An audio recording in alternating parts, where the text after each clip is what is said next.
How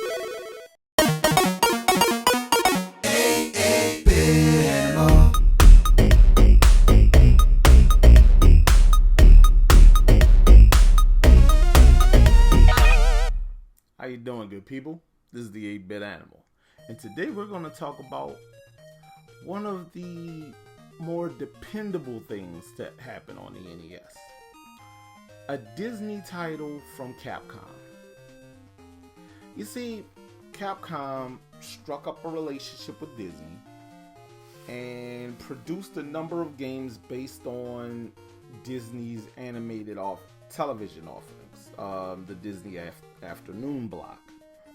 We got 2 Chip and Dale Rescue Rangers games. We got 2 DuckTales games.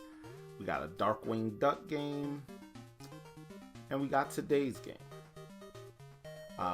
Those were the ones that comprised the Disney Afternoon collection of games that later on, a few years ago, matter of fact, showed up on PC, PlayStation 4, and Xbox One in a whole little bundle type situation.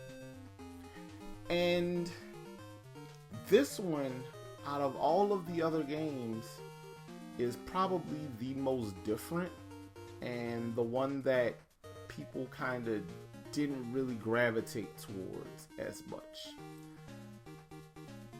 It's from 1991, and honestly, I didn't play it until years later because by that point, I ended up getting a Super Nintendo and kind of aged out of my NES, which was barely working at that point. I played it to death.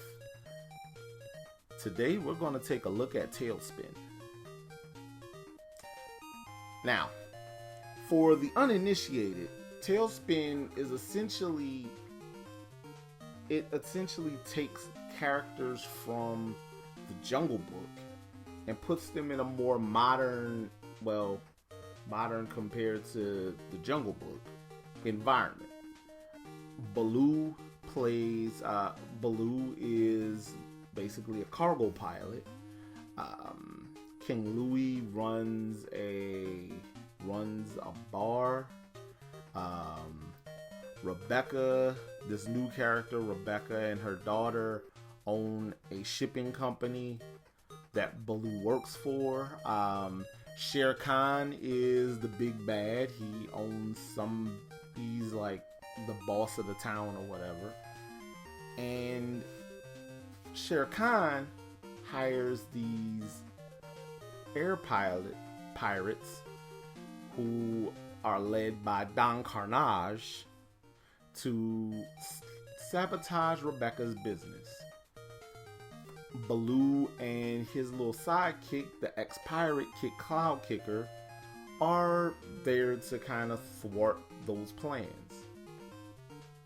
This game is a shmup compared, as opposed to the Genesis Talespin game, which was a side-scrolling platformer.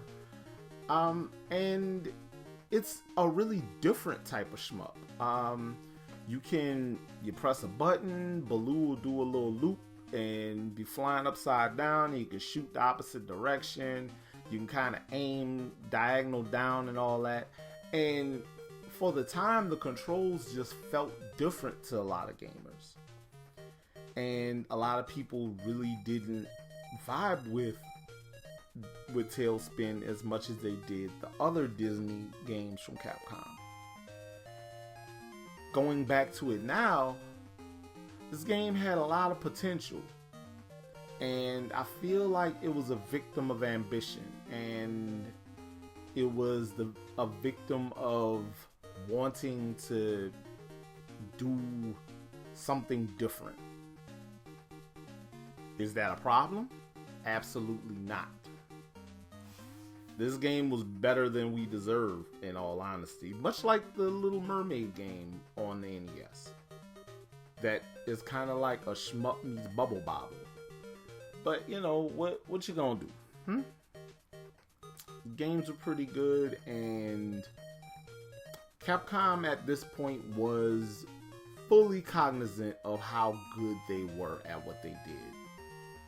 We were about 3 or 4 Mega Man games in at this point.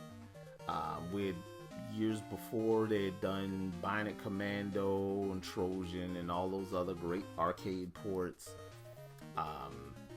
Yeah, we had gotten a lot of good stuff out of Capcom. And this was them doing something cool and experimenting simultaneously. Now, if you want a copy of Talespin, average price about $20 for a loose cart.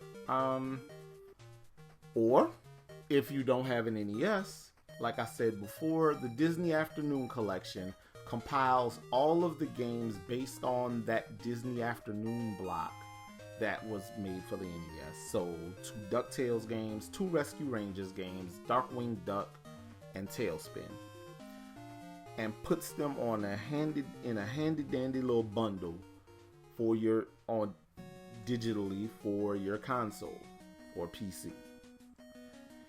It's about $20. So for the price of a single cart of Talespin, you can get all those other games also. I'd say either way, you can't lose. It's a good pickup. And Talespin is a really good game. This has been the 8-Bit Animal, and I'll catch you beautiful people tomorrow.